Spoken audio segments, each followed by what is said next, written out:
Hi. Good evening, everyone. Alena is speaking. We are trying to reconnect and really live stream once again because we face some major technical problems, although we made a test already prior to this live stream today. You know, it's like that's the business, and the business is always putting some obstacles, always testing you, and really you have to deal with that because these are not problems, really. These are just challenges. So Wajs-Hielema once again is here, and I'm so thrilled to be able to run my third guest expert interview. And today I have absolutely a beautiful pleasure to host this meeting and have a special guest expert, which is Naseem Quraishi-Larsson, and she is from Sweden, and she is actually Swedish, the most innovative digital storyteller. She's an author and a public speaker and a filmmaker, and today we will be talking about a beautiful subject, and I think a lot of you will be like inspired and get a lot of hands-on information what to pay attention to in terms of your story and filming your story, and what kind of influence it can have on your business, and what kind of visibility and credibility you can build with this kind of medium. Okay, so let me connect with Naseem. I hope she is with us already, because otherwise I think that's gonna be a little bit problematic. So let me check if we connected already. Good, and 1 second. Yes, okay.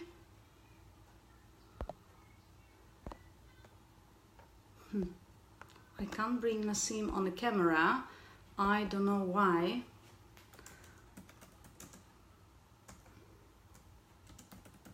Let me check once again.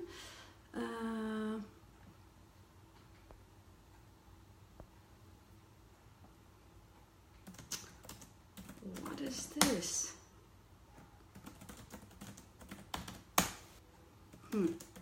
I don't know. Is she on the phone? You see, guys, that's the business. Although you've planned everything prior to the meeting, it's not working. So 1 second. Oh yes, yeah, right. Let's wait. 3, 2, 1, 0. Hello, Naseem. Are you with us?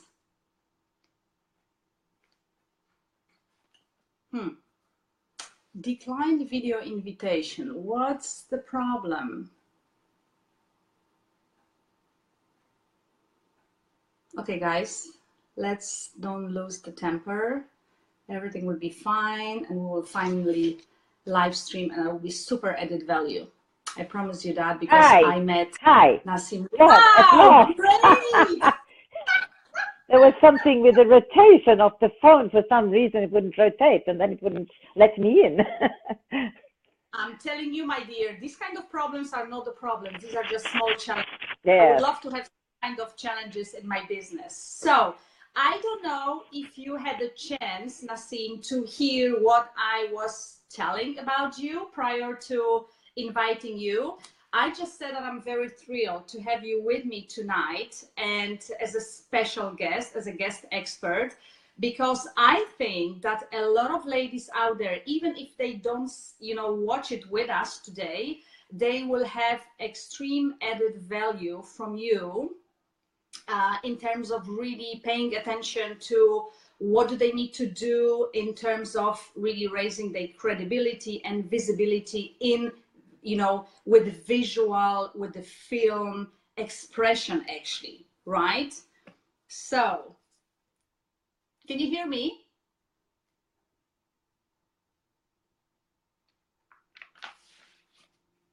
Can you hear me, my dear?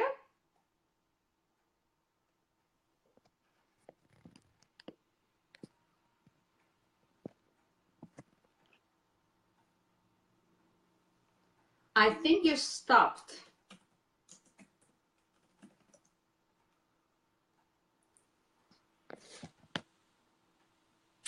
Yes, can you hear me now? Yes, I can hear you now. Good. Sorry, I had to disconnect the earphones. They didn't work suddenly. Okay, but I can hear you very well, so most probably our viewers can hear you as Yes. well. So we've got one beautiful lady with us, Prudence. Hi, Prudence. Great that you are watching with us. It's going to be super value-packed and very inspirational because Naseem is not only a professional. That's the one reason I invited her for this interview today. But the second reason is that she's extremely like hands-on and like intuitive and inspirational and motivational lady who actually worked with me on rewriting my story. And since that moment on, I just feel like functioning from completely different level, and a messaging from completely different place to completely different people. I used to do it before. So I'm really, it's like I'm a living proof and how do you call it, like example that things with Naseem work. And that's why I love to really invite people who who can give you results and can stimulate you to really book a breakthrough and another major things in your life and in your business. So Naseem, I'm super thrilled. I welcome you to tonight's interview, and I would love to hear a couple of words from your side, who you are and how did you come to the place where you are now? What kind of transition you had to, transformation actually, you had to go through to be a successful entrepreneur that you are today? The stage is yours. Thank you. Thank you. Well, it's been a long journey. I'm not that young anymore. And it's been interesting. And I think that, I've kind of tried several careers. I have been an entrepreneur. Actually, I was an entrepreneur when I was very young also. That was the first time when I was in my 30s. And I learned a lot about also marketing at that time. So I was thinking, I went back to the corporate world, when I got children and that, and then I felt that, but this was a really good entrepreneur school to do it like this. And a lot of learnings at that time. But then it took many years before I went back to entrepreneurship.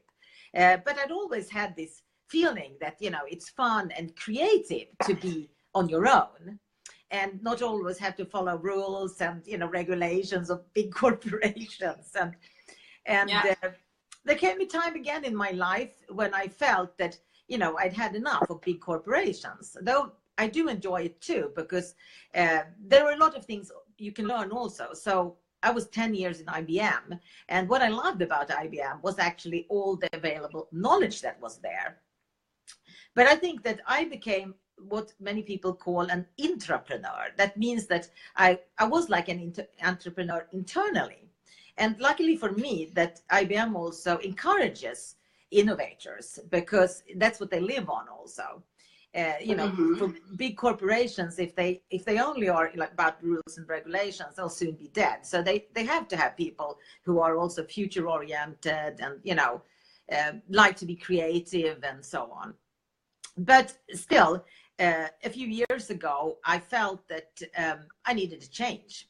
I was working a bit too much. I had global roles, and that's a challenge in itself, because people communicate with you like round the clock, because we're on different time, also.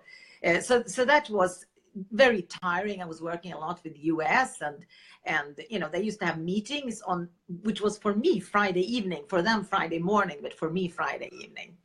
And so at one point I decided to actually quit and have a free year. And the interesting thing is what made me do that also was that I felt a big need to be creative. So I started taking writing courses. I was dreaming about like being an author, and I didn't have time really for that kind of thing with the kind of job that I had. And so my husband was encouraging me. So he would say to me like, why don't you write a book? And I said, I don't have the time. It's not possible with the kind of job that I have. And then he said, but what do you need to write a book? And I said, I need a year off. And in the end, I actually took it. And that was the, you know, the beginning of this new journey, because during that year, I had so much fun, you know, with creative writing. And I started thinking that, you know, I think of this as actually a film. You know, I used to watch a lot of films, I still do. And I saw the visuals, I heard the music, and I think I'm going to study film script writing. So I started doing that. And then I started meeting a lot of people in the business. So then also, I didn't think that you could live on things like that. So I was, you know, planning to go back to consulting. But, you know, I'd fallen so much in love with this kind of work that I felt, you know, I don't want a job which is going to take me full time. I will not be able to, you know, if I have a responsible job like that, or a consulting job, you know, where they expect me to travel and, you know, really work a lot, I just won't be able to do this kind of creative work.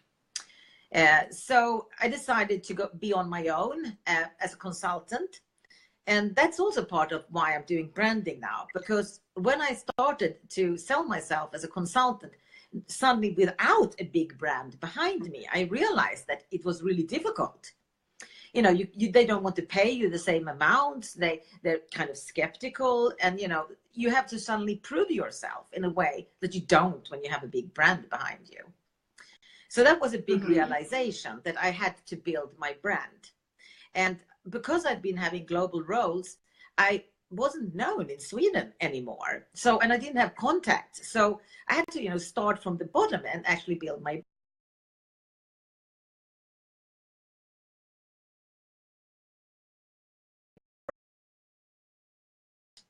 And so I wrote a management book about globalization. And I used all the tricks of the trade, and I managed to get it distributed in Sweden's most prestigious book chain. Also, I'd had a film project with my daughter, and that was more, you know, also from the beginning for fun.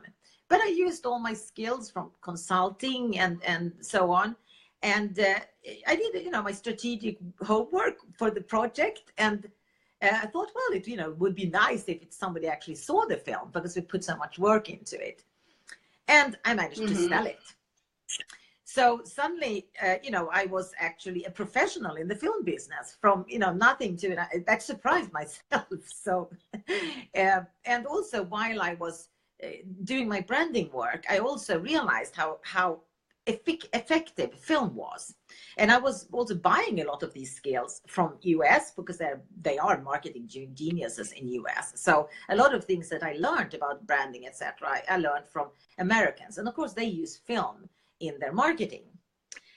So I started doing that too. And then I realized that a lot of people would also, like me, need film, but they didn't know, you know how to do it. And particularly not a few years ago. I was also a communication responsible in a big, actually, female network. And that was also what I was doing during these 3 years. So I networked a lot with women who were also, a lot of them were consultants, and, you know, some of them had been like managers, and then, you know, gone into new business, become leadership consultants or something like that, or coaches. And so I realized that they also needed a brand. They also needed to show off themselves in a different way, in a new environment. So that's why I started helping other people to make films.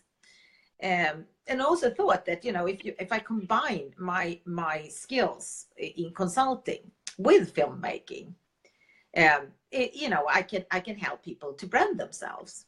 So that's how my branding story started. Yeah. And this is absolutely, if I can really disturb you, stop you a little bit in that moment, because for me, this is really amazing. I so much resonate with you, because I come also from the corporate world, like 15 plus years of experience. And I had this urge inside of me, like, oh my gosh, you know, I want to start my own business. I want to really do something else, to gain more freedom, to have a more meaningful job, to really transform lives. Or that time I didn't know about businesses, but transforming lives of people, because I knew what kind of transition and transformation I went through myself. And I had this really like this need inside of me to make a little bit more impact than I'm doing just sitting, you know, behind a computer and really doing recreative job. And it's, you know, in a way it is meaningful, but it's not as meaningful as you can really help or transform their lives or businesses really like for real, right? And as you said that I so much also resonated with what you said about using your skills, what you gained during your consulting job at IBM, which was also sort of like pivotal in your work, because we very often think that, oh my gosh, how am I going to start something just from scratch? You know, I will have to build it up, you know, from zero, from the ground. But we very often really forget that we have a set of beautiful skills, like it can be, you know, transformed into completely different arena, different industry, different business, you know, different branch and things like that. So that's good that you really touched upon this stuff, because it can really, I see from out of my own experience and experience of other entrepreneurs, ladies in particular, that this is something what's stopping us from really making this huge leap to really start something on our own or really change career direction completely, because we are so scared that we don't have what it takes to really start something else. Not necessarily from scratch, but really we undervalue the power of the skills we already built, you know, over the years, sitting in different industries, different companies with different people and, you know, different education and things like that, right? Yes, I, for example, I realized that the film producer role was very much like the program manager role, for example, in IT, which I had also. So I was actually a method expert also in IBM. And then I realized that an IT project is very, very much like a film project. So because there is a lot of technology, and there is also, you know, it's in a very abstract product to begin with. It, you know, it begins with an idea, but it's also directed to a target group. And in the end, it has to have distribution. And so I think that's why I also succeed with the projects that I have, because I know that the process from the strategic consulting point of view until actually the implement and run of it. You know, now I've just, as I said, also entered the music industry with my daughter, which has been really fun also. So that's been my latest, you know, project of my own. And so also the music industry is also a very technological sector. There's been so much change there because of new technology. So I was also an expert in technology-driven change in IBM, you know, strategic changes. So the whole music business has undergone an enormous, you know, change in business models, in technology, in distribution, in the way people also consume music. Yeah, absolutely. Totally agree. And you know, we really underestimate the power of our skills, that what we built already over the years. It doesn't matter what kind of industry you are in. You know, I just went through several different industries, coming from Poland myself, being, you know, within actually almost 9 years in the training industry. Then I moved to European Patent Office, telecoms, and then, you know, oil, gas. It's like you build, you know, the same skills, but in different settings. So if you build already like your management skills, or, you know, like, you know, like leadership and strategic thinking, you know, whatever, it's like it will be used in your new business. But the only thing you need to do is just to list it and, you know, just see, okay, what is in there and what I can really focus on to build a new, and just take a big leap of faith, I think, and then just jump into something what is on your heart, right? Yeah. Well, what I think is interesting also is that you know, many years ago you kind of had to belong to a big organization to be able to you know, do anything. But today, you know, organizations, I mean, I was an organization consultant also, and you know, I also realized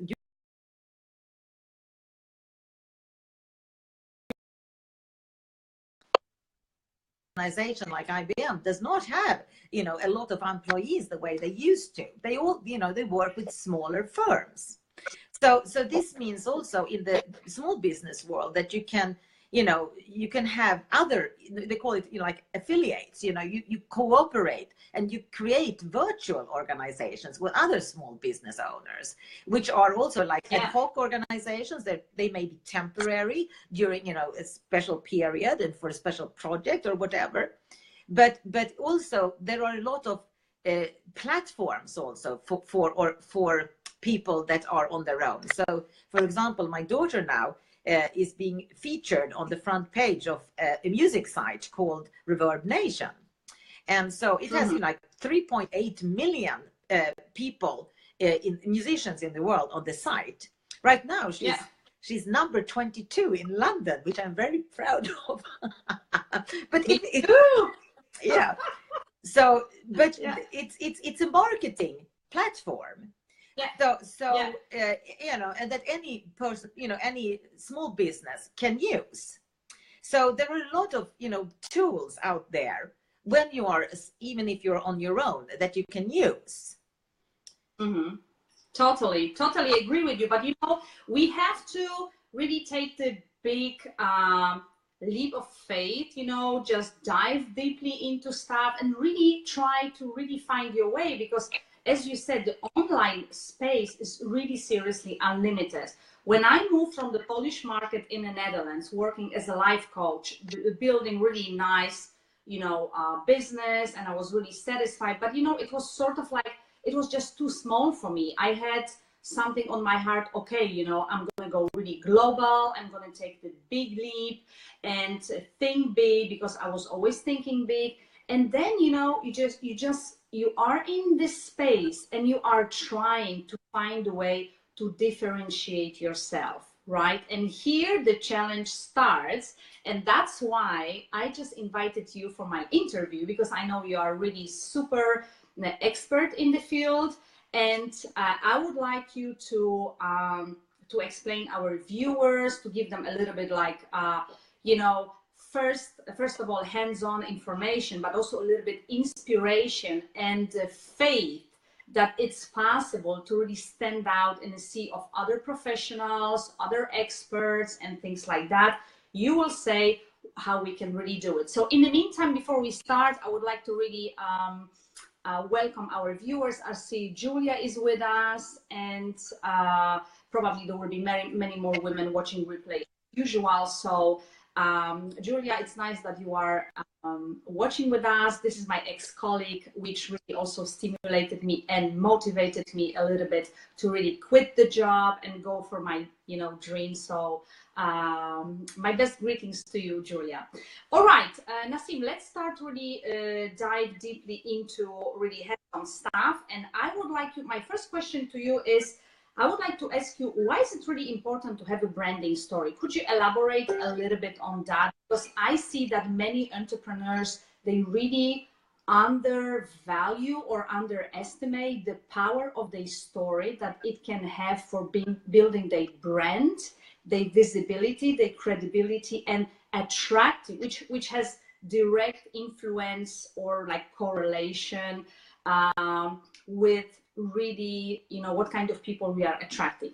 So the floor is yours. I think that, people have always been the same, basically. Like, we are like villagers. we like to know, people, we like to know who we are dealing with. So even in an abstract global universe, we need to feel that we know these people. And we know something about it, the way, you would in a village. So even if you go to the local store in a village, you would know something about the shop owner. Like, is he married? Has he been ill? What did he do before that? What did his father do? That kind of thing. And this makes us feel comfortable. So we feel comfortable when we know something about this person's story. So that's why we like famous people. We like to know about famous people's private life. So anybody like actors and so on, if they want to be famous, or even an author, you have to offer your story, or people will not want to connect with you. So that's something that I learned at an early stage when I was learning about branding, that nobody wants to touch you as an author, if you're not willing to share of yourself. So it wasn't like that 100 years ago, but now it really is. So that's, of course, one reason why I also managed to get my management book out. And one of the first learnings I had when I was studying branding and how to become a bestseller author was that it's not about writing the best book. It's about writing the best-selling book, which is not the same. So I was myself. Sorry? Absolutely, I totally agree with you. Yeah. So I always was about, that's why when I made the film with my daughter, I felt if we're going to put all this work into this, I want somebody to see it, And it's the same thing, any film or book I or something I make, I think that it has to be of interest to other people. And when you think about it that way and you direct your energy towards like your clients and the people that you want to connect with, the problems that you may be able to help them with, or the stories you think they'll resonate with, then there is a connection. So that's why, you need to tell people who you are. People also resonate very much with your motivation. So it's a bit like even, because when you come from the corporate world, that also sometimes they give the job not to the best qualified, but to the most motivated person. Oh, yes. I totally agree with you. So of course, it's the same thing, or even more so in the business world, because in the business world, they don't care so much about how many schools you've been to. They don't do that kind of check that they do when they employ people. They look at all your records and your CV. In the business world, it's not like that really. They kind of expect you to know your job, but the decision is made about whether they like you or not, and whether they like you or not. Okay. It's also about, do they feel that they know you? And if they do, if they feel that you're a friend, then it's also kind of, deep old patterns that we have. This is somebody I trust. I can hold their hand. Now we can't always hold each other's hand because we meet like this in a virtual world. Totally. But do you think, everything what you are saying is really like, I totally resonate, and it is how it is, because people don't buy your product. People buy someone who is selling that, especially taking into account service-based entrepreneurs. So they also buy, I think, your energy and your charisma, and this, as you said, based on your story, they sort of like get connected with you, and they feel you. They feel like, oh my gosh, out of, for example, in my case, out of like really tens of thousands of coaches out there, they want to work with me because they resonate with my story, with the natural, way that I express my feelings and my thoughts, and I'm just really like transparent and authentic, and really the way I am. And that's to have a really great story, right? And really start connecting with, of course, before you make your story, I mean, you have to know whom are you going to serve, right? Exactly. To define your target group, because there will be different way to speak to people, for example, not well educated, and to people really with a higher, level of intelligence, or being longer in the business and knowing specific terminology or whatever. Do you agree with me? One thing I also learned when I was actually branding is that you want to be pretty much alike your customers.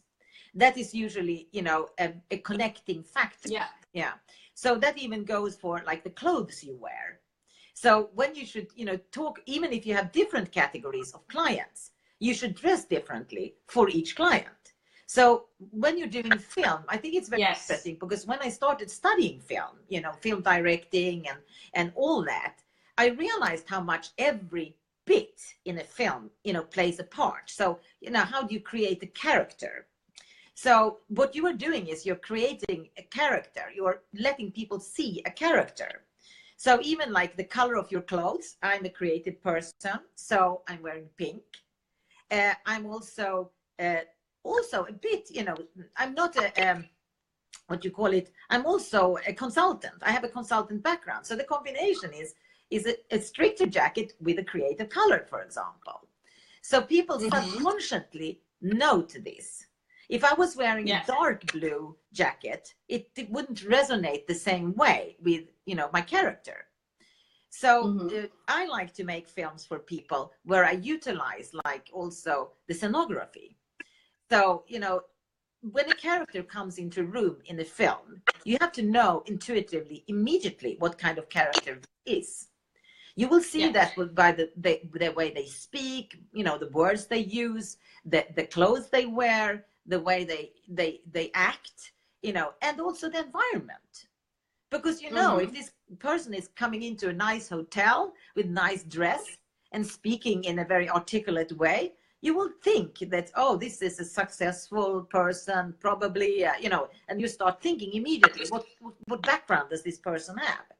So you want to make it easy for people to understand who you are. And particularly, and particularly in sectors where the job itself may seem the same, but the people really do it differently and serve different people. Like, for example, the coaching area. So, you know, I started also helping coaches because I was networking a lot, and I met a lot of coaches, and they would, you know, say the same thing, which was extremely neutral. They would actually describe what coaching was, not what they themselves did or who they served.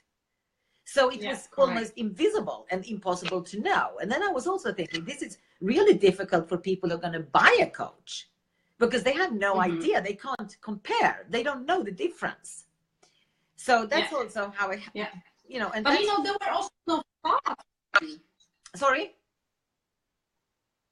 Okay, continue because I think there was this connection or something like that. Yeah.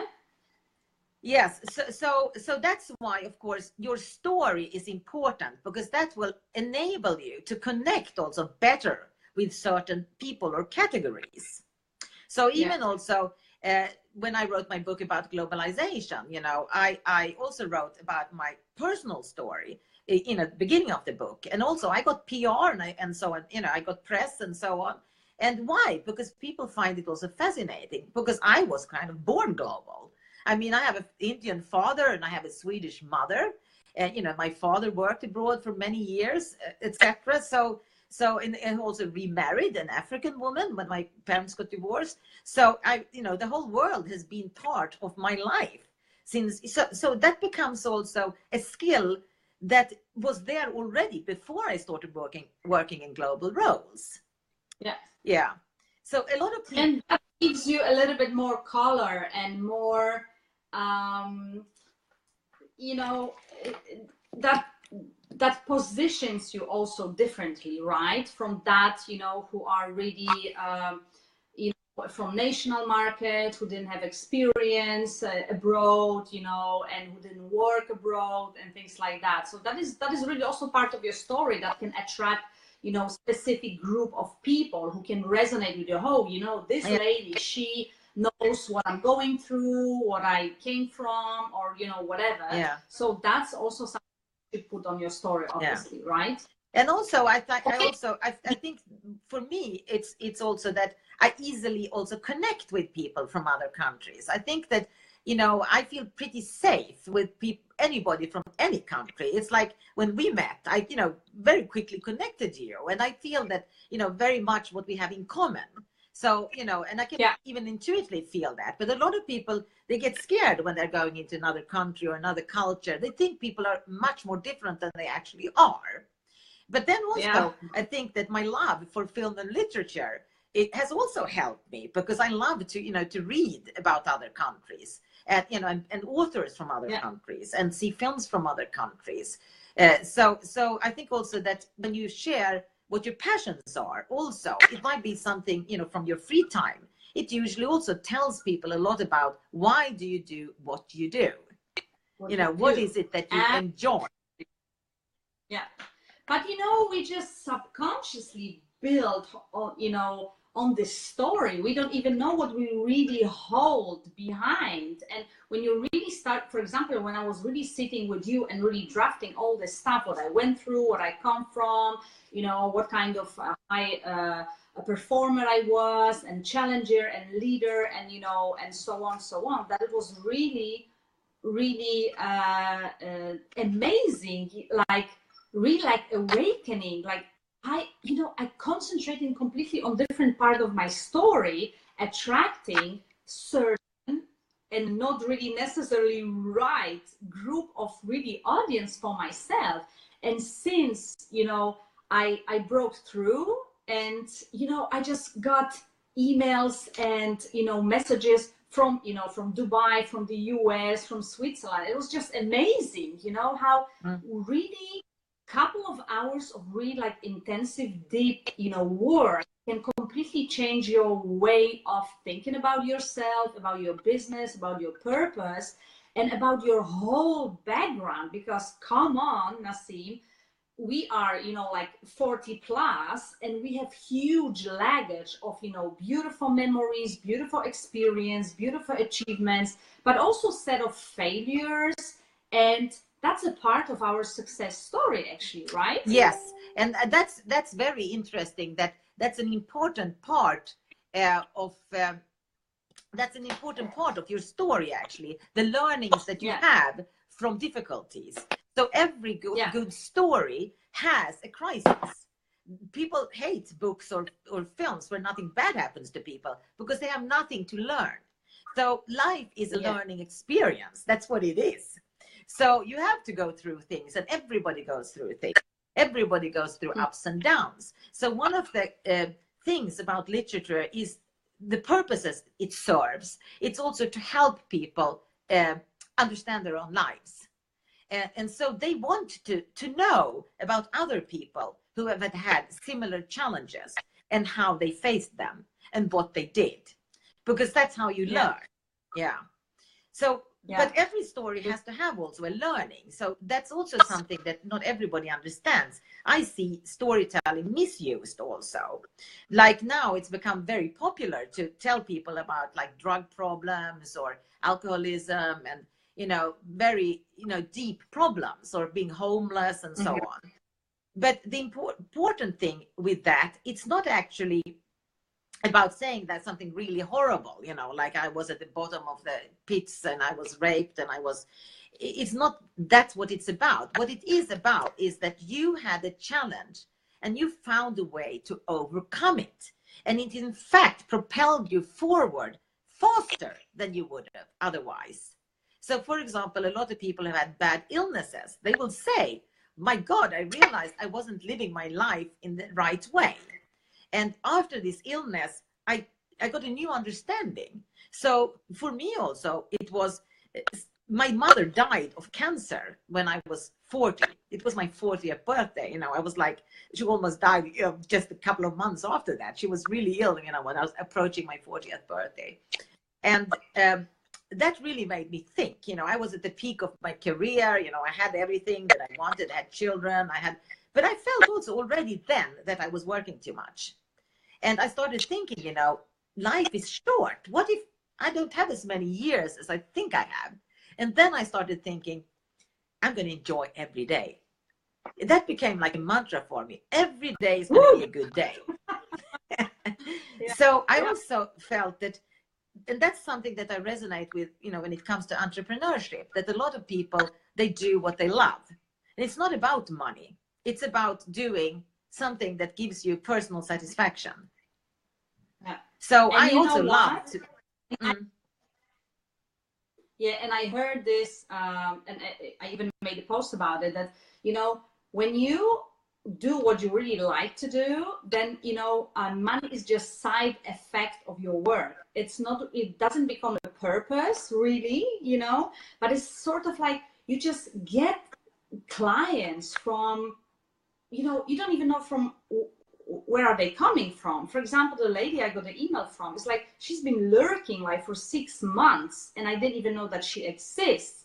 And that was so awesome to see that if you really put an effort, your heart and your focus really, into that what really matters to you and what can impact people's lives or businesses or whatever, that you feel that it has really an impact, that is not only about revenue recognition, you know, at your work and doing really like recreative job, but really something what is meaningful, that this money is just really like side effect or by effect or whatever, that really, really makes people feel. And you don't even pay attention to your bank account. It's like it becomes standard procedure. Okay, I have to check it once a week, you know, like for just normal purpose. You need to know your numbers.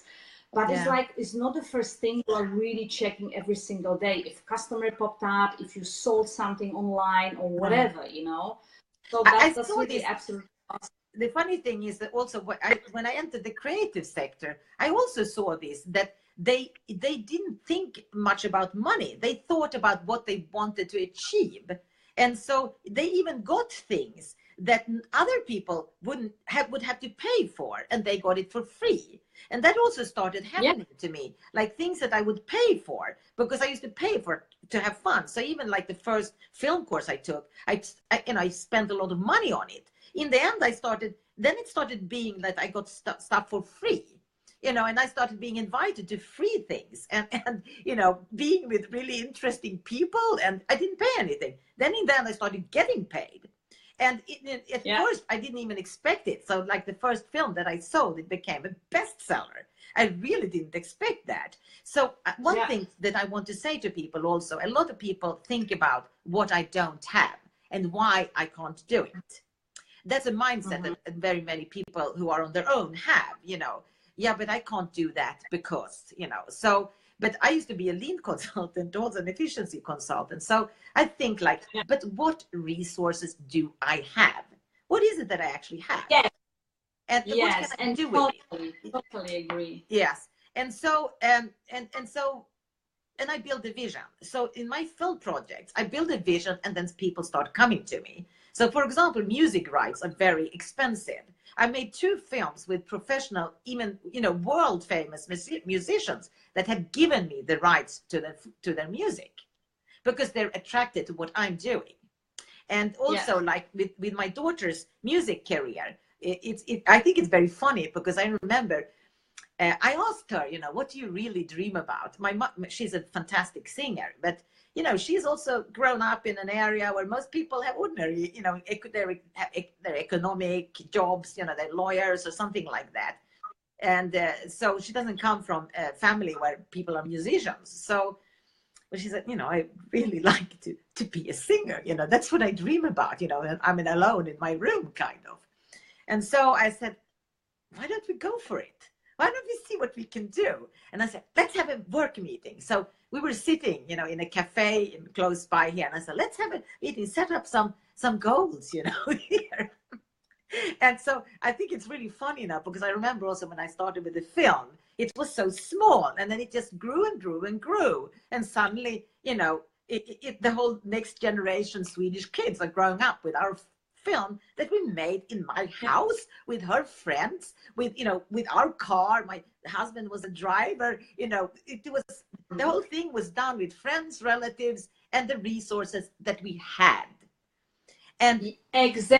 And I will stop you here, Naseem, because it's really, really something important what you just said, that we, especially female service-based entrepreneurs, we just focus on that what we don't have. We focus on lack, you know, instead of really focusing on, okay, these are my strengths, these are my talents, this is what I do have right now at the very moment, and the rest I will figure out on the way, you know. And you didn't start with whole equipment, with whole knowledge, with whole expertise. Okay, you picked up a couple of really like major skills what you could use in the beginning of your business. But you know, the rest you had to take courses, you know, certifications, you know, hands-on trainings, whatever it was. The same like me. Although I had like passion and natural skills to do what I'm doing, but nevertheless, I spent like 20+K, you know, on really like development of my professional skills if I want to be recognized as a go-to expert, right? Do you agree? Yes, it's actually what I think is it's kind of funny because but even when you do organization work, even for big organizations, you say first you have to have a vision. You have to build a vision of what it is that you want and that you'd really like to have. Then you start thinking about what road can I take to get there? And again, you don't think what roads are closed. You think what roads are open. And it doesn't matter if it's just a very small road to begin with. So you just start stepping on the road. And so that's also something that I had to think about a lot myself, you know, even when I was going into the film area. Oh, I haven't been to the right schools. Yeah, but if I think like that, nothing is going to happen. Just have to start taking the first step. So that's, you know, what we did with my daughters. But you also need, of course, visibility. But regarding stories also, the funny thing is, of course, that's one reason why I got press, because I also told our story. And they found it fascinating that we made such a high quality film this way. So that became a story in itself. A lot of people, they are a bit ashamed, you know, when they've done things low budget and, you know, started in the garage or whatever. But usually it's a wonderful part of a startup story. They almost all tell this story. Everybody started from nothing. And that makes it even more impressive, in fact. So we've, you know, I've been building my daughter's career from nothing. And she has 2 professionally produced songs, you know, one that as, you know, is a top performing song. And how did we know that? Well, I gave it a so-called crowd review.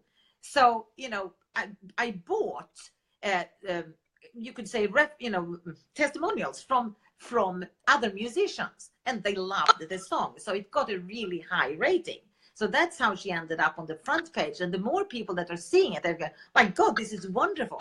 It's a wonderful song. She's a wonderful singer. Yeah, but nobody knew that when we started. Nobody. So, and also, you know, of course, took some steps. I gave her a few singing lessons. Okay. Now I can't hear you. Yeah. But, you know, we bought... Can you hear me? Yeah, now I hear you. Okay, great. Yeah. Okay, great. Super, Naseem. The wonderful story about your daughter, and you really explain us how film can really help a business owner to gain more credibility and visibility and things like that, when you really explain a story about your daughter. So this is really like nothing to discuss about, that the film is really at the moment #1 actually the marketing way to really position yourself as an expert, to show people who you are, show your you know, expertise, energy, charisma, and things like that. Everything what you really want to convey in your message as a business owner, right? Also, I was just going to say, also to let people who have enjoyed your services show what they feel. And that is, of course, also something which is also, that is the same like the villagers, that the neighbor tells you, I really trust this person. And, you know, you don't need to say so much. People can read your face. So I think that's a lot what, you know, film is about also. It's giving you an ability to read emotionally what things are happening. So it's an emotional tool, just like singing is. So it's something that can't quite be described. It's very difficult, for example, if you would write about a song and try to describe it. Would you understand what it was like if you hadn't heard it? No, you wouldn't. So it's the same with a lot of services, and particularly service-based or knowledge-based. It's very difficult to describe in words. You need to see. You need to feel. Yeah. And I really had this problem myself, you know, before I really started to go live and, you know, things like that, and really thinking right now, like finalizing to really make my branding video, because I know that this is something what touches people's hearts and emotions, and people buy emotionally if they are really connected to you and your message and the way how you really convey your message and your, as I said, charisma and energy and this drive you do really have, that they will really buy from you. Whatever you are going to sell, they will always buy from you. And that's the thing, right? Yeah. But you know, regarding like technical part, you know, just because you told us a little bit about how film can help a business owner to raise their credibility and visibility, I would like to go a little bit more into technical things. Like, for example, I got a question: how long can you keep viewers really like viewers' attention, like to make them really like wanting to really watch and listen to your stuff? What's your answer on that? Yeah, I think this is a very interesting question, because people ask strange questions sometimes around film. Like a lot of people say, should a film be 1 minute? And it's like saying, should a document be 1 page? Well, that actually depends a lot on the situation where it's going to be used. So it's a very different situation if it's a Facebook ad, or if it's something that you're sending to somebody who's really thinking about using your services, or if you have a complex product or a simple product. But you will see, for example, in the health sector, that the films can be very long. They can be like an hour long. So a sales video can be 1 hour. It can also be 1 minute. But of course. But what about, okay, but it's like, I would rather refer more. I was just, typing a little bit with the women from my group, and my friends, also entrepreneurs, and we were more thinking about like branding video. If you, for example, want to make a branding video, like sort of introducing you and your services and your lifestyle, and you want to show yourself up there. In a really like short form. So let's say you have a website and you have like homepage, and you have a banner on that, which is sort of like standard, or whatever you have there. But to, let's say, put on the video telling about you. This is the lady of this particular services, Yeah. So what would you advise? Well, I think that like 1 minute is too short. It's very difficult to describe yourself in 1 minute. But the thing is that the reason why people, ask about that is that if you don't make a good film, people will not watch more than 1 minute, and probably less. So people decide rather quickly whether you are interesting or not. So that's why it's also very important how you express yourself and how good you are at it. So when I make branding films, I make people use a script, because most people are not good enough to speak, particularly not alone, and to keep people's attention, and to be, so to the point and in a good language. So this, it's a bit like copywriting. Film script writing is a bit like copywriting. So what I found fascinating with film compared to book, actually, to writing a book, is that you get much less time. You get fewer words. So that's why you work with multiple things also. You're never allowed to say something in the film that you can see. So in films, you demonstrate a lot of things. And then you might be saying something else whilst you're getting other information. So if you are a very fit person, for example, if you're an athlete, you don't say, oh, I'm very fit. You are probably walking and showing off that you're fit, So you're doing something that makes people see it. So that's one of the tests of a good or bad script, that never ever comment on what's going on, because that's misusing the words. So you have to be very to the point. So the difficult thing about doing a good film script is to take it down and make it shorter and still keep the content. So you have to have a lot of content in a short time. And if you don't have interesting visuals, it's also very difficult to keep people. So that's one reason why I use also visuals, because I saw that also when I started making films. I was looking on YouTube, because you can see statistics of how long are you keeping the viewers. And, is it above average or is it under average? Yeah. So if you change backgrounds and makes it nice, it goes above average. So if you look at an expensive advertising film, you will see that there is an enormous amount of cuts or edits, They're very, very, very short scenes, because that's stimulating. Then people get stimulated in their visual mind, so they can stay much longer. Longer. Yeah, and if correct. It's beautiful, same thing. So that's why I tend to make films outside, because the nature gives a lovely it's a lovely scenography, and it's nice to look at. But the most difficult thing is to sit against a white wall. That's boring. Also, particularly if you're all about it. Sorry. I know all about it. Yeah. So now we are talking with each other. That makes it a bit more interesting. So it's also more interesting when there's more than one person.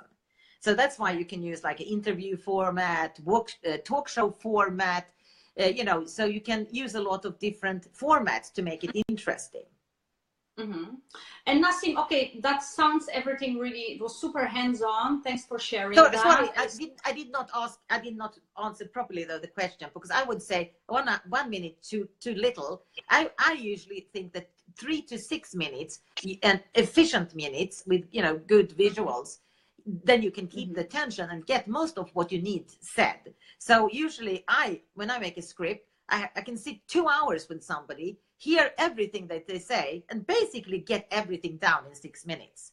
And then sometimes I make it shorter to just to get more tempo and so on. I edit it and take some things away. Usually it's tweaking the words, but I still want the same content. And that's an interesting process, and that's also about clarity. Yeah, totally agree. Yes, great. And Naseem, what could you, let's say, if someone is trying to make his own marketing, films, what would you really advise? What would be the most important to learn or to master, to do it on your own, let's say? Yeah, well, when I take my course, do my courses, as I say, I teach people how to make film also. When people come to my courses, afterwards they say, my God, now I realize that 90% is planning.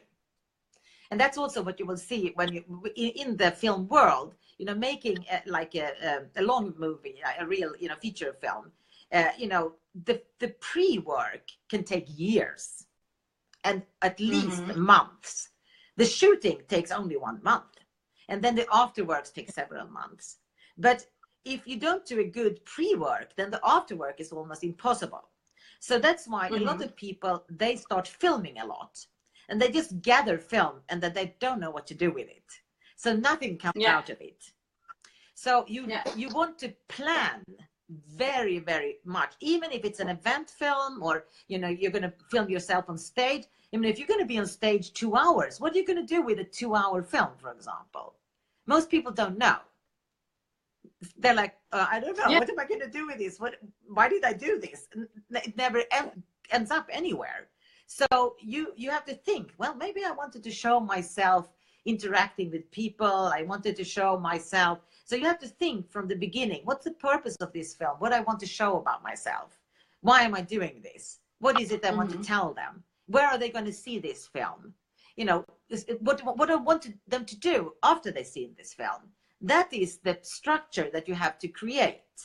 So you have to know exactly what it is you're trying to communicate. It's communication and messaging.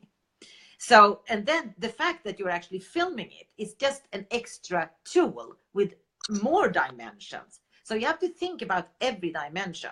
So part of it is like, where are you going to shoot this? If it's in a bad environment, it can give a very bad impression. So if it's in the right environment, then it will boost the impression. So that's why, for example, big businesses, they will have events in big hotels. And then they will also take pictures from there, and everyone will, oh, this company is very successful. It's very glamorous. Look how nice it is. They arrange the event. So sometimes you'll have to arrange the event to be able to sell it. I mean, to film it. So you create your story. So that's what you do also. So that's what I mean with my daughter. She didn't just start singing. She started doing a lot of things that we filmed. So she was also trying it as a street musician. I made a film of that. So we created visibility, and that's how the songwriters got attracted. So a lot of the time, people also don't realize it's not just, if you're an inventor, it's not just about the end client. It's about attracting investors, for example. So you have to think about every time when you're making a film, who is it for? So probably you need more than one. So that's why it's like, okay, on your homepage, you might actually be addressing more than one kind. It might be clients, but it might also be people that you want financing from or affiliates. Yeah. Yeah. So think about all that before you even start, before you even pick up the camera. But then, of course, when you do pick up the camera, you test. You know, every time, it's not so much about the technology. It's about knowing how to use it, and to be able to place yourself at an angle with light in a way that it looks good. So if you're making films, and particularly if it's going to be a film that's going to be alive for a very long time, you don't want it to be ugly and, you know, with terrible shadows in your, you know, face or something. Now, for example, the light was changing as we were speaking. It was light outside when we started, and then it turned dark. That's a very bad thing when you're filming normally. So you have to decide the time of day. Yeah, so what time of day you are shooting is important. And you can't shoot, you know, two parts of the thing at two different times, and it looks crazy usually. So this is terrible, actually. I knew that this was going to happen, that the light was going to change when we were sitting here, you know. So I couldn't check what the light. But we survived, so yeah. Naseem, it's absolutely, for me, phenomenal to really listen to all this stuff, you know, to really all hands-on things like what is important, why is important to have your branding story, why is it more effective, and how we can gain really more visibility and credibility filming what we should master really, you know, while doing our marketing materials ourselves, and, you know, how to keep our attention, our viewers' attention and things like that. It all sounds fabulous. So I really, really thank you for sharing your knowledge. Obviously, that is, you know, like 3/4. It's like not enough to really share everything what you can share. Therefore, I would like to really ask you to introduce very briefly what you can have in store for us, for all those who are listening to us at the moment or who will be listening to the replay. We have a special offer prepared from Naseem, and she will tell you very briefly what an upcoming event she has for you, so you can sign up, you can really use all her knowledge and get a little bit more acquainted with her and what kind of services she is providing. So Naseem, floor is yours. 1-2 minutes really briefly to introduce what you are about in the coming time. Yes. Well, as I say, I also teach it, you know, because it is an art, and it's actually science and an art, branding and film. So there are a lot of components that you need to know. So when you know them, then it becomes a lot easier.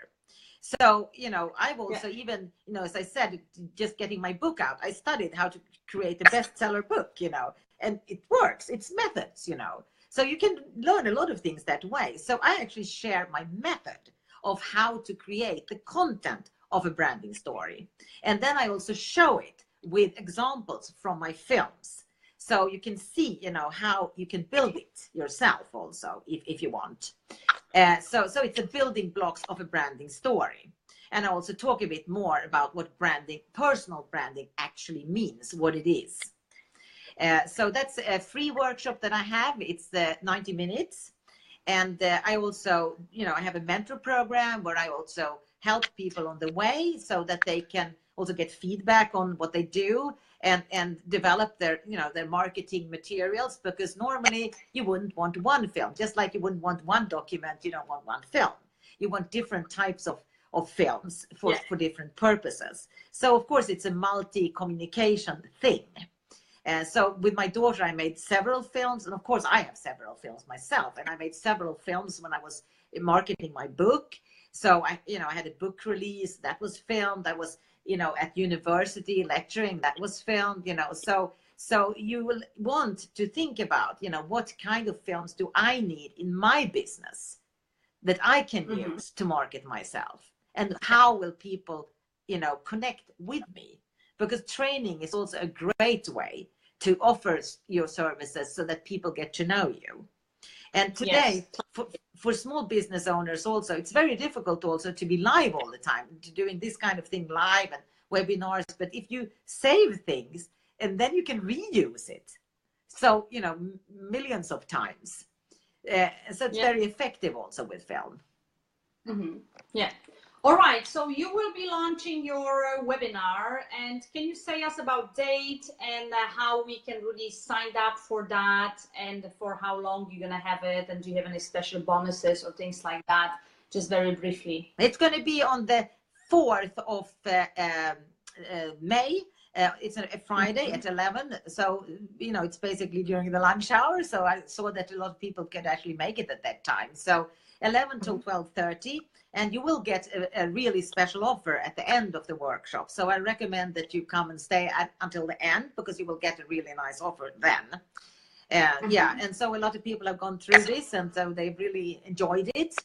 And so I'm hoping to see you there. You will learn a lot, you know, of tools around how to be successful with your branding story, whether you make film or not, actually. And also, I will go more into technical detail. Yeah, I will also share the 10 worst mistakes that filmmakers make, so that you can learn to avoid them. Yes. Okay, wonderful. So I'm going to really join for those 10 mistakes that people make, you know, while making the movies. So I think we had it for 1 hour, so we are just within the time frame. I thank everyone who joined us, specifically Julia, and you know, I can't see any questions so far. Probably many people will be watching just the replay, so we can, you know, wait for your questions and we can address it to Naseem, and Naseem promised that she will be willing to answer that. And obviously she is inviting all of you to her webinar to learn a little bit more, you know, how to really make movies, what to pay attention to while making your branding videos, and what kind of tools to use, what kind of mistakes to really avoid. And I will, in a couple of minutes right after the replay, I will just place the link, so you can just register via that particular link. It will be very visible on, you know, top of this video. So click on it, register, and you will get more information right before the event from Naseem personally, right? So Naseem, thank you very much for being with us this 1 hour. It's really priceless. I've learned myself a lot, and I always love to listen to you. You are always like content packed and no nonsense lady, real deal, and you really provide results. And my stuff is just being almost made, you know, to be released on my marketing materials and website and stuff like that. So from my side, thank you very much. And have a great evening. Yes, and, I love talking to you too, you know that. So it was fun. Okay. So I hope that the viewers enjoyed it too. Yeah, okay. Absolutely. Always. With you always. Okay, Naseem, thank you very much. Thank you. Right now. Thank you, ladies. Bye-bye.